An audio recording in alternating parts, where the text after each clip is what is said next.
tapat sa serbisyo. Ang tagapagtanggol ng ating karapatan, isang mahusay na abogado ng distrito, ang may paninindigan, ang anak ng bata ng sambalang. Palakpakan po natin ang ating Your Best Choice, Konsehala, Attorney Lady Quintos.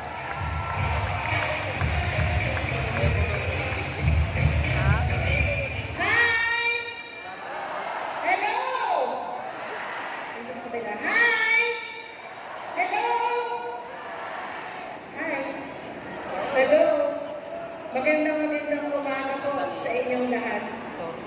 Gusto ko pong kunin yung pagkakataon ito upang pasalamatan ko kayong lahat. Dahil kung hindi po sa inyo ay hindi niyo po ako ginawang konsyal at nakatayo ngayong umaga. Dahil po doon, maraming salamat po. Ang pangunahing advokasya po ng inyong lingkod ay magpatuloy na magbigay ng free legal assistance or ang libreng servisyon legal na sinimulan pa po ng ating ama 27 years ago, si Atty. Marvin Quintos. Bukod pa po doon, pinalawak pa po natin ang services natin at meron na po tayong medical mission na kinakalat sa distrito natin kada linggo. Palagi po tayo may financial assistance at kahit ano pa pong tulong na inyong ilalapit sa abot ng aking makakaya. Yun po yung mga ilan sa ginagawa natin sa labas ng konseho. Marami na rin po tayong naipasang ordinansa, resolusyon pagdating sa loob ng City Council. Ang ilan po doon sa naakdahan po natin na tayo ang pangunahing may akda ay palagi po tayo may sinusuportahan na TODA ordinance. Yung mga tricycle drivers po natin na nakakasama sa barangayan. Importante po yun na suportahan natin sila dahil araw-araw po yung nila na livelihood. Tama po?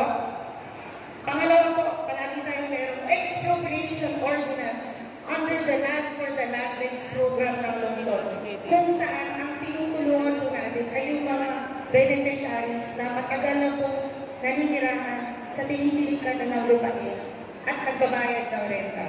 Pinapaglaban po natin sila na bahalang araw ay mapasa kanila po sariling kanila yung mga lupain na yun at hindi kinakailangan umalis pa sa samparon. Ang isa pong ordinansa din, Ordinance number 8905, ang beneficiaries po nun ay senior citizens. Lahat po ng senior citizens sa araw ng Miyerkules, buong taon, libre po maglabas-pasok sa Manila Zoo. Pwede nyo bang gawin yun sa mga senior? Ang isa pong napaka-importante rason kung bakit nandito si Atty. Lady Quintos ay dahil po yun sa paniniwala ko sa liderato ng isang tao. At yun po ay si Yorme Isko Moreno Domagoso. Naramdaman niyo po ba yung mga magandang programang kanyang sinimulan nung siya'y ama ng lungsod natin noong 2019?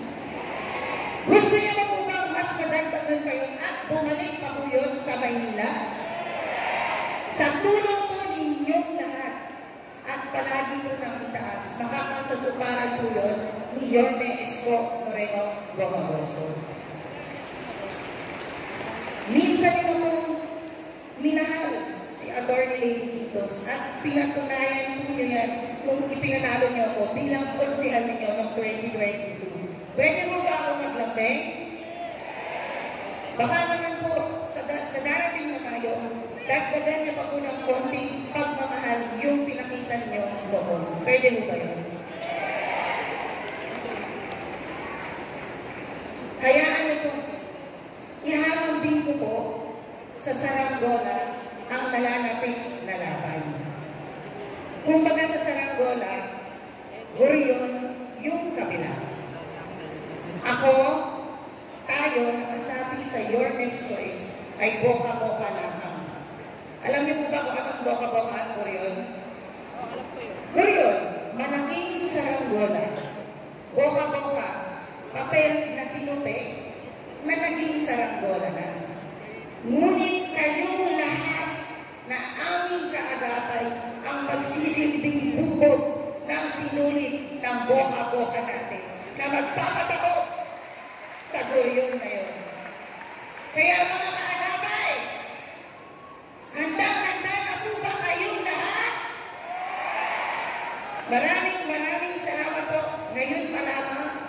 ito po ang abogado niyo sa Distrito 4, ang anak ng bata ng Sampaloc, Attorney Lady Quitos.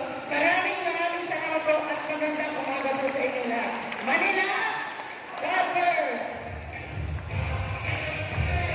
Maraming salamat po, Konsehala Attorney Lady Quitos. At sa mga pagkakataon po ito, ang susunod naman po nating tagapagsalita ay nakapaglingkod na sa ating bilang konsehal taong 1992 hanggang 2001. Naging City Assessor, Direktor ng Bureau of Permits sa Lungsod ng Maynila, at siya rin ay naging Direktor ng Bureau of Land sa ilalim ng Department of Environment and Natural Resources. Ang muling magbabalik sa konseho, ang pinagdiriang ama ng libreng edukasyon at tagasagip ng mga naagrabyado. Palapakan po natin ang ating Youngest Choice Konsehal, Rino Tolentino.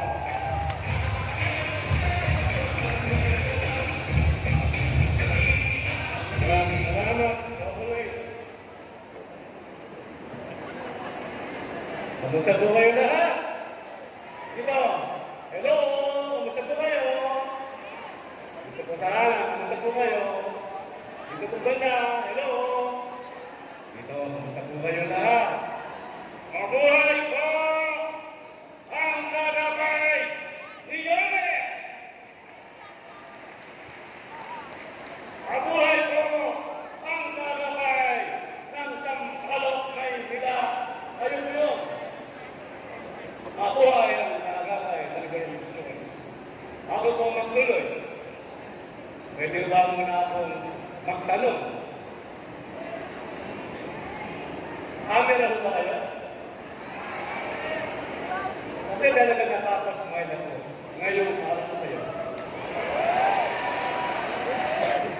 Ang pangalan ko po ay Rino Tolentino. Ang inyong ginawa pong konsehal magmula pong taong 1992 hanggang taong 2001. Haba-haba ko yan. Nabuo ko po ang aking 9 years na kapaponsehal, 3 terms councilor ko, dahil po sa inyong lahat. Kaya muli po, sa ikabuturan ng aking puso, maraming salamat po ulit sa inyong lahat.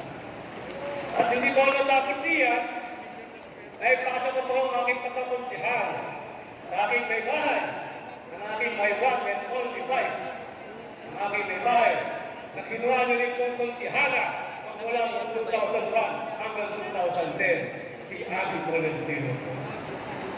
Maraming salamat po talaga sa inyong patuloy na pagtulong at pagmamahal sa pamilyang Tolentino magmula po noong araw sa dati nating naging Sampaloc Congressman at naging Senador natin Arturo Tolentino.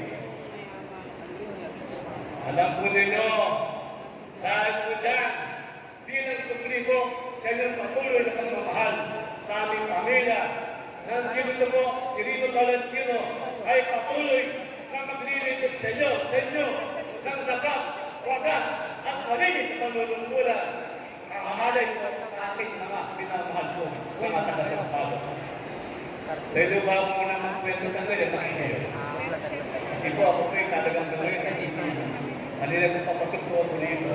Meron po tumawag sa akin, Konsehal Rino Tolentino. Kasi, buti po babalik po kayo. Salamat po sa inyo, Konsehal. Saan po, sir? Ano po tinugunan sa solicitation? Ay, ngayon po sa solicitation na tinugunan sa akin. Alam mo ninyo, kung hindi po dahil sa inyo sa batas ninyo regulation, hindi ko po natapit sa pag-aaral ang aking anak. Ang alam ko po ngayon ay executive na po sa San Miguel Corporation. Ay, ano po ba? Congratulations po. Konsehal, maraming salamat talaga sa inyo sa batas ninyo. Tingnan lang po sa mga nag-aaral din yung anak. Yung ilan din tayo po sa Wandura. Hanggang high school sa Ramon Magsaysay. Hanggang ang PLL. Ay, congratulations po. Ngayon nga po pa sa Miguel. Salamat po ulit sa inyo, Konsehal Tolentino. Pwede ba ako magkwento kung paano nagsimula ako ngayon na kasunod? Alam mo nyo, nung araw po, bago po ako maging konsehal, ako ba yung bumaba sa ating distrito? Alalo nyo dati na nagtatang rilis ng tren, mga panong ngayon. sa Algeciras, hindi po.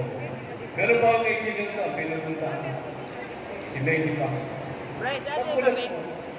Ang dami kabagaan. Walo, sa lansangan. Hindi mag-aaral. Oras na estudyante. Sa lansangan. Tinulong ko yung lady ng Mary. Ang lagi kita. Dapat sa eskwela. Sabi ko sa akin, yan, alam ko yun eh. Hindi ko na pinag-aaral. Laki ng tuition. At tapos, ako nakakaliwan-kalan na hindi contribution collection. Tama ko pa. Ma'am, di ba? Dati, hindi ako ng TDC. Oo, ng TDC eh. Ha? Bandito to, pambili ng Lorpax, pambili ng... Malito yun. Alam mo nyo, sa public school ko, subsidize ko yan mga gastusin ng national government and local government ng Maynila. Led ko at sa syudad ng Maynila, ang tawagin Special Education Fund. May sapat po para sa education ulit sa public schools ng Maynila. Ayon po sa amin sa Liga Batas, Article 14 provides that the state shall maintain a complete free education in all public schools in the entire country. How can there be a free education kung meron kalawang kanan na kontribusyon, kalawang kanan na koleksyon ng babala ng bayan? Kaya yan po yung talagang nagtakpa ko. Hindi nga kontribusyon na binabalatan. Nagsalakat ko. Yung wala, kung tawagin nila, school fees na procedure fees. Ang malungkot, ginagawa condition po para sa enrollment. Kaya, wala ko na makakaaral, mabigat ko yan. Ako ng biyahe ko, yung pobre natin kapit-bahay, na mahihira. Wala ko yung trabaho, hindi makakit ko. Kaya sabi nila, sabi sa akin ni Mary, di free, pagkakain mo na lang. Nagmimingin ng sabat at kasama ko. Kaya sa pakadali mo, yun ko na yun, mababa nga kabataan. Kinukompromise. Ang dami mo natin COVID ng mga kabataan before 1992. Kaya nakita ko yan. That was really a real problem. Kaya nagdasal po sa atin po yung Panginoon. Panginoon, kayo tulungan ko niyo ako. Pagbigay niyo po ako maging concern ng Maynila. Kaya yan po yung ginawa ko pang may promise kung sakali po, maubos ito ng ginong concern ng sampalok ng Maynila. Yan po ako ng unang gagawin ng batas. Ang tanggalin po ang mga kalawang kanan, abon ng koleksyon, kalawang kanan, abon ng koleksyon. Sa lahat po ng pamahalang bayan, at usunod ng Maynila, at yan po ang may promise po yan, ay natupad po yan, dahil nasa po yan, yung batas by virtue of Ordinance 7768. Ngayon po, wala na po, di 5 kilometer ka, sa lahat po ng public school, sa lungsod ng Maynila, ang benefit and welfare of all public school children in the city of Manila, particularly our poor neighbors here in the 4th district of Manila. Yan po ang alay ng Tolentino, ang Danwar Ordinance ng Tolentino. Sa ating mga kabataan, ngayon po, ang dating hindi nakakapag-aral, ngayon po ay nakakapag-aral na po, thereby obtaining fully the true spirit of full education as provided for in Section 2 and the Article 14 of our Philippine Constitution. Yan po ang alay ng Tolentino. Nalaban sa po ang uniform ng History of Education. Marami naman ang mga po ng batas na nagawa. Policy aside po ay napapakinabangan po ng ating mamamayan. Matangkang ano po, i-report ko yan completely sa taong bayan. Samantala po, habang naglilipod po si Tolentino sa inyong mga mahal kong kapitbahay, ako po ang nakayong nakasakit na mga apinati ang gabyadong kapitbahay sa puso ng Maynila at sa palong po. Tolentino will be the defender of the weak. Tolentino will be the defender of the oppressed. Tolentino will be the defender of the elite. Yan po ang mindset policy ng Unicorn na si Rico Tolentino. At kung sakali po, pagbigyan ko po niya na maging konsel po sa dating bagong konsel po. Tulad po ng kate, ang marinig ko sa bagong konseho ay hindi po boses ni Rico Tolentino, kundi po boses, isip at damdamin ninyo mga pinamahal ng kapitbahay ng Igapa ng Pulong ng Maynila. Ako po ang magtapos. Pumunta po yung dalang kasamahan ko dito. Si Consel dati, Consel DJ. Pwede rin ba umawit, kumanta? Sino ba kumanta? Ito kumanta tayo. Okay lang po ito. Kamusta ka? Tayo ay miss na miss na. Ganun pa rin nang tayo'y huling nagkita. Tandang-tanda niyo ba ang aking batas na alay sa inyo? Free education para sa mga anak ninyo. Okay, tagal, tunang pinintay ito. Muling akapiling at makapaglingkod sa inyo. Kaya sana'y muli nakiligin ninyo. Ang lingkod na si former Twitter, Councilor Tolentino.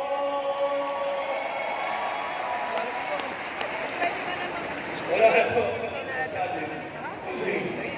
Kamusta kayo, mga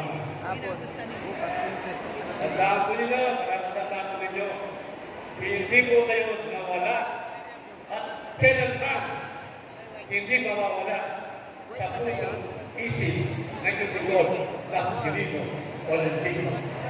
Babay na sa palong kanila, kapag po, magandang umaga po muli sa inyo lahat. Maraming salamat po, Councilor Rino Tolentino. At sa mga pagkakataon po ito, mga minamahal po namin kaagapay ng Distrito 4, ibibigay ko na po sa inyo ang aming susunod na tagapagsalita. Nagmula at nagsanay ng kanyang serbisyo publiko sapagkat siya rin po ay mula rin sa hanay ng barangay, naging barangay katawag at punong barangay